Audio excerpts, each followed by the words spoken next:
Kaldheim Official Story, Episode 2, Awaken the Trolls, by Roy Graham with contributions from Jenna Helland. In the bottom of the long ship of Cosima, Kaya lay back and watched the night sky above drift by. It was all she could really do. There were no oars on the ship, no rudder. As soon as she had stepped on board, it had lurched suddenly away from the docks, and she understood that when Alrin had told her the ship would carry her where she needed to go, he hadn't meant she'd have any choice in the matter. Nothing to be done about it then, except lay back and think. Normally, the realms of Kaldheim were no more closely linked than the individual planes.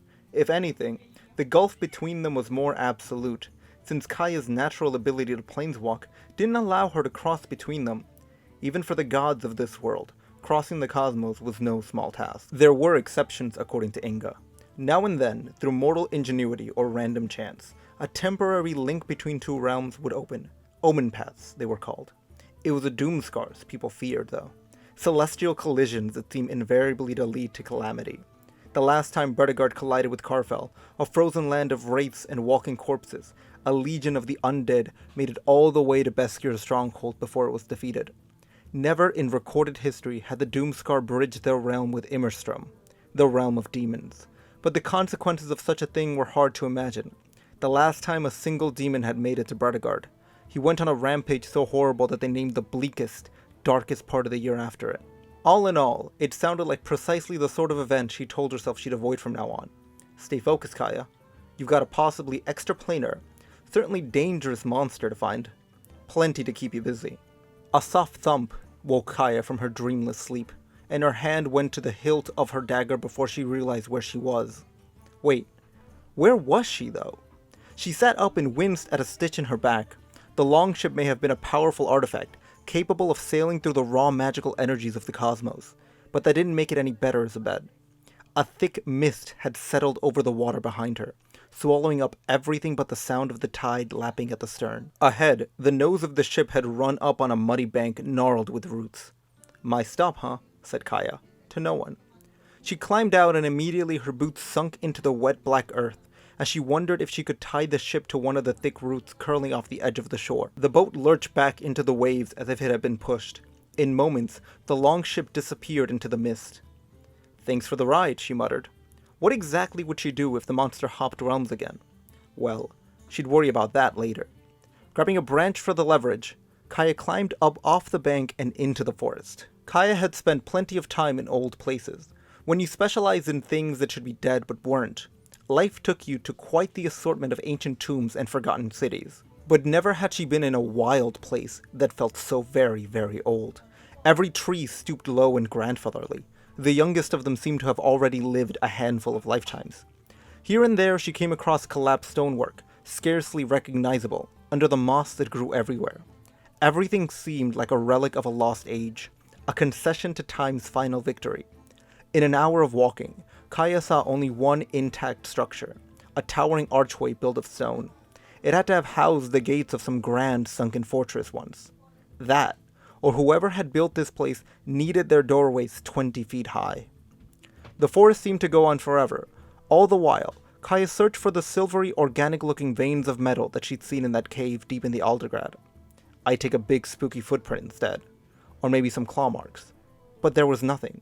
No sign that the monster had been this way at all.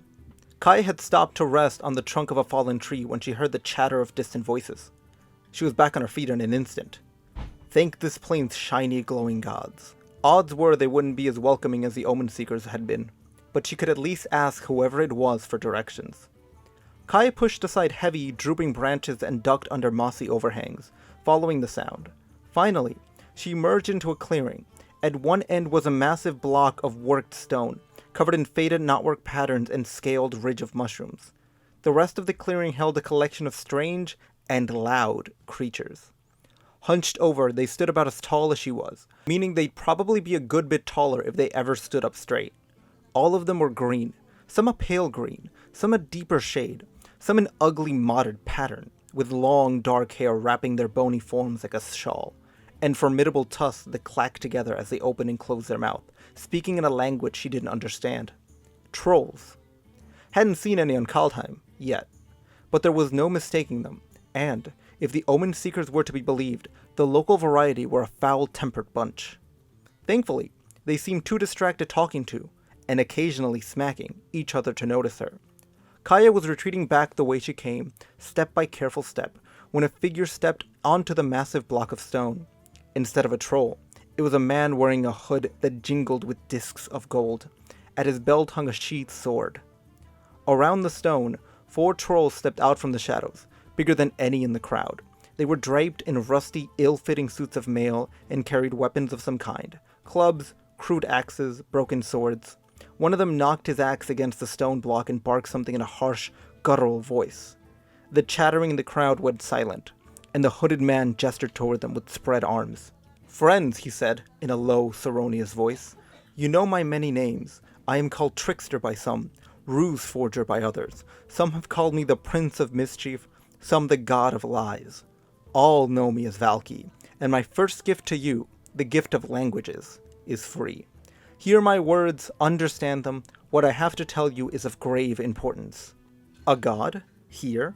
At least this one wasn't pretending to be an old man. Although, thought Kaya, there was something strange about him, something she couldn't quite place. A time of great strife approaches. Soon a path will open to cruel and strange worlds filled with creatures of great avarice and wickedness. If allowed, these savage people will burn the forest of Nodville to the ground. They will put the proud clans of Trollkind to the sword. Silence and the occasional nervous clacking of teeth were all the response he received. These foul invaders wish to... He paused, as if seeking the right words. They wish to seize the treasures from your warrens. At that, the crowd exploded with angry shrieking. Valky allowed a few moments of this, before waving his hands for quiet. When no quiet was forthcoming, one of the big, armored brutes cracked a troll in the front row with his club, and the crowd went silent again. There is but one solution to this. The clans of Nodvold must attack first. Too long have you been divided by petty rivalries. Strike as one, and none shall be able to stop you. Then Kaya realized what she was seeing.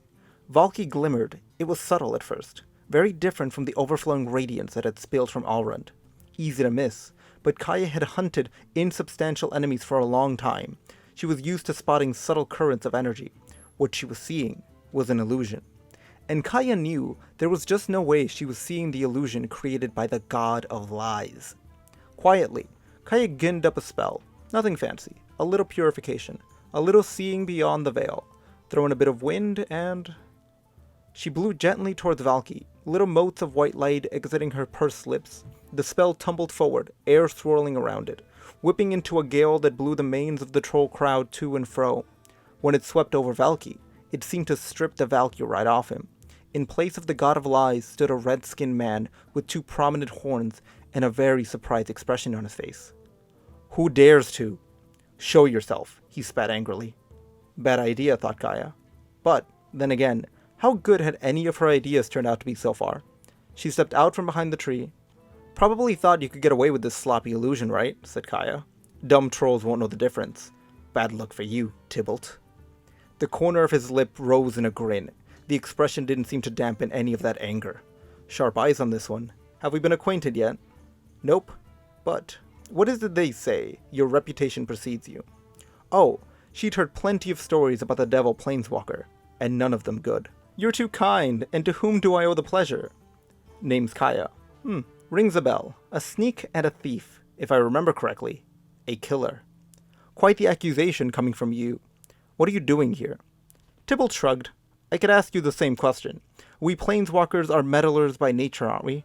But as you can probably tell, I happen to be in the middle of something, before you so rudely interrupted. So if you'll excuse me..." "Kill her." The gathered trolls looked between her and Tybalt, uncertain. The big ones by the stone block showed no hesitation, though. Lopping like animals, they bull-rushed their way through the crowd, sending smaller specimens flying. The first one to reach Kaya swung his axe at her with both hands, bellowing madly. It went straight through the face section of her body, its momentum carrying him forward as he stumbled and tripped over a root. The second jabbed at her with a rusty, ancient-looking sword. She sidestepped it and shoved him hard. Just as he hit the massive tree next to her, she rendered him momentarily incorporeal. The result, when he phased back in, was an ugly tangle of green limbs sticking out of the trunk like hideous branches. The last 2 hovered on the edge of the crowd after that, clearly rethinking things after what had happened to their comrades. "Yeah," said Kaya. "I wouldn't." The trolls glanced at each other. A moment later, both dropped their weapons and ran. She looked up just in time to see Tybalt run into the woods. Jerk's really gonna make me chase him. She followed him through the tangled knot of trees. Tybalt had a head start, but he couldn't turn his body insubstantial at will. Slowly but surely, phasing through fallen trees and crumbling stone archways, she gained on him. Finally, in an open stretch of land between a series of mossy hills on one side and a few rickety wooden structures on another, she cut him off. He bent over to catch his breath. "You run like the devil," he said, laughing and wheezing. "We done?" said Kaya. "Tell me what you're doing here. What do you get out of riling up a bunch of trolls? What's in it for you?" "My dear," said Tybalt, giving her a look at his many sharp teeth, "chaos is its own reward, and nothing puts a smile on my face like a bit of mayhem.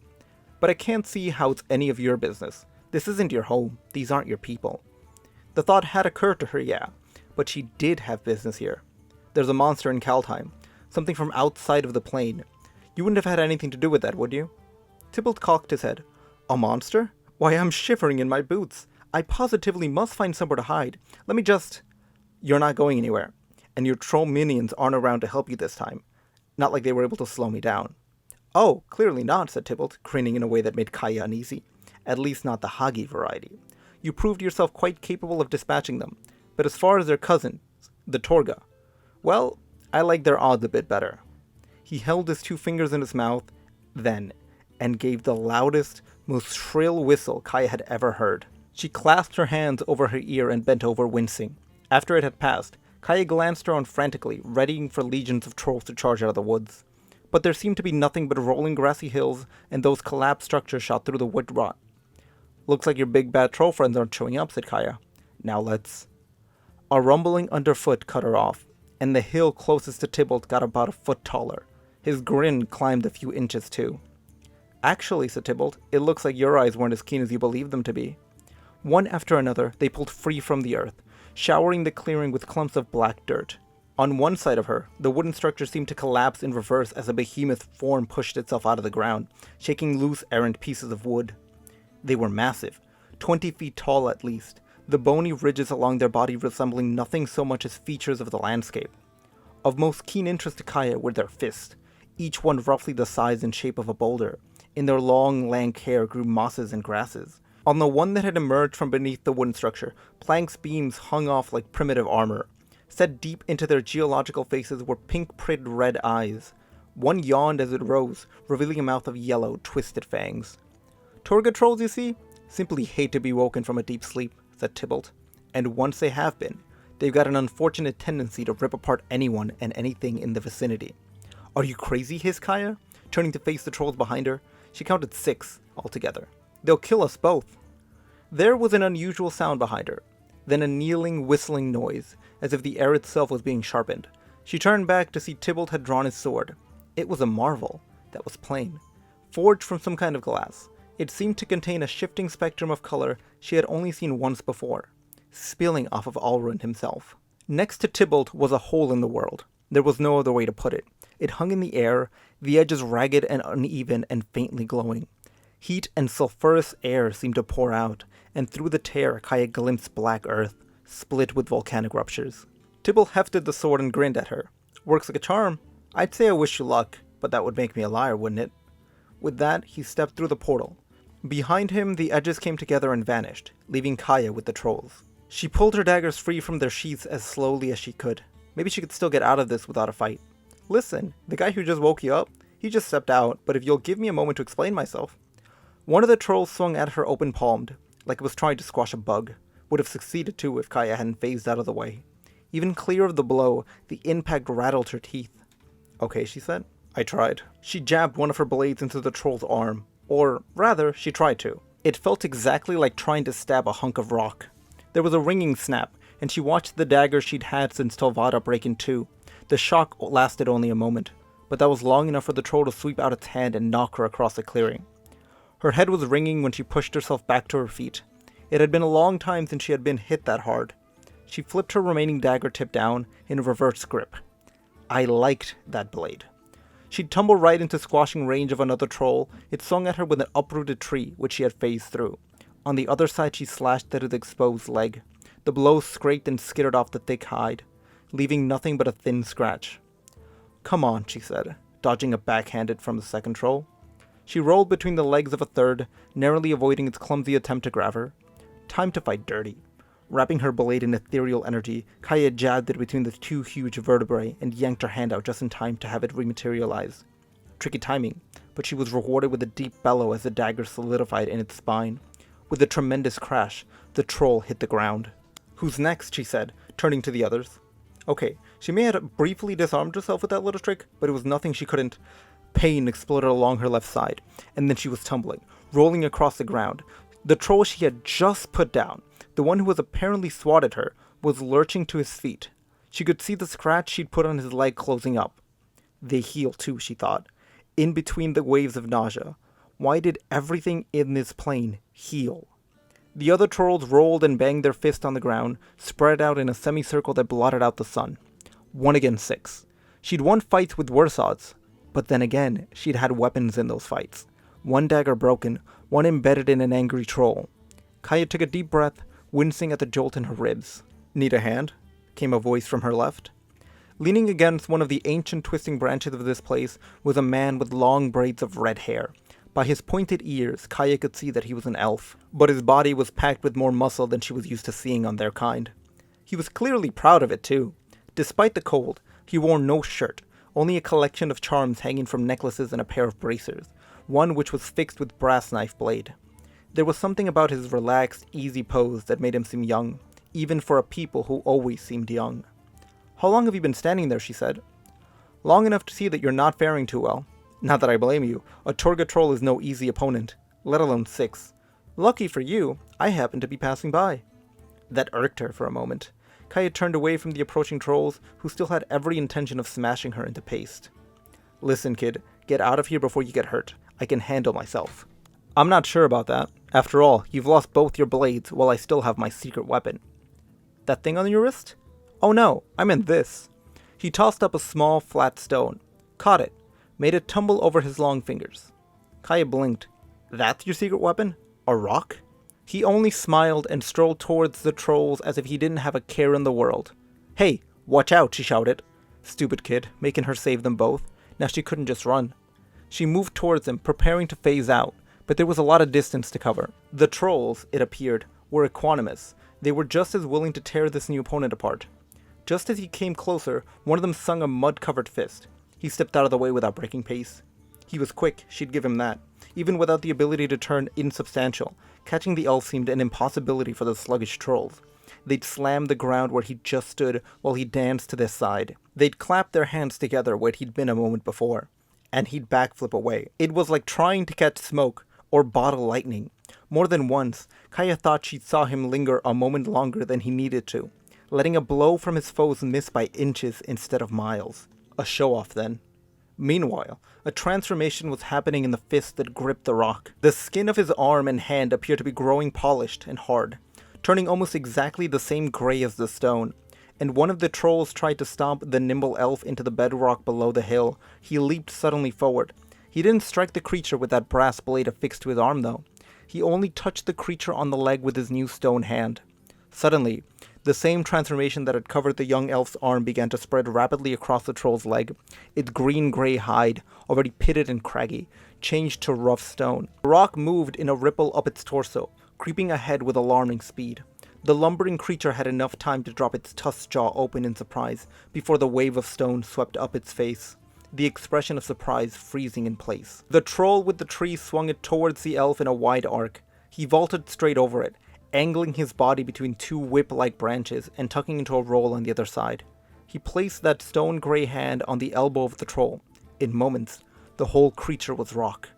He dodged another blow, turned another troll to stone, and another. It took less than a minute from beginning to end. When they were all defeated, the elf stood with his hands on his hips, staring proudly at the towering statues as if he'd carved them himself. He looked so self-satisfied.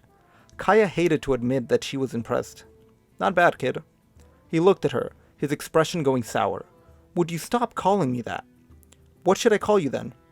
"Tivarkel, Prince of the Elves of Skemfar, greatest hero in all the realms, your personal savior." "Tivar, then," she said. trying not to roll her eyes. I'm Kaya. I appreciate the help, but what's a great hero like yourself doing in the middle of the woods? Any chance you were following me? Not you. Valky. He's not Valky, said Kaya, walking over to where her blade had snapped. She slipped the metal end into the sheath, the hilt she hung from her belt. His name is Tybalt. Which of those trolls had her other dagger had been embedded in? It was hard to say now, especially because they were all statues. She swept one hand through, probing carefully. It was stone all the way through. She swore under her breath. Yes, I'd gathered that, thanks to your handy dispelling. I'd been suspicious of him for some time, though. Not long ago he came to see my brother in court. I don't know what lies he told Harold, but ever since that visit, the elves have been preparing for war. There are rumors they meant to march against the gods themselves. She turned just in time to see all the bravado and swagger he'd had before absent. He looked young and worried. A moment later, he'd straightened up, but not quick enough for her to miss it. If Tybalt was messing with his people, she guessed she couldn't blame him for being a little concerned. But how the legions intend to cross the realms of the gods, I don't know, he finished. Oh, ancients.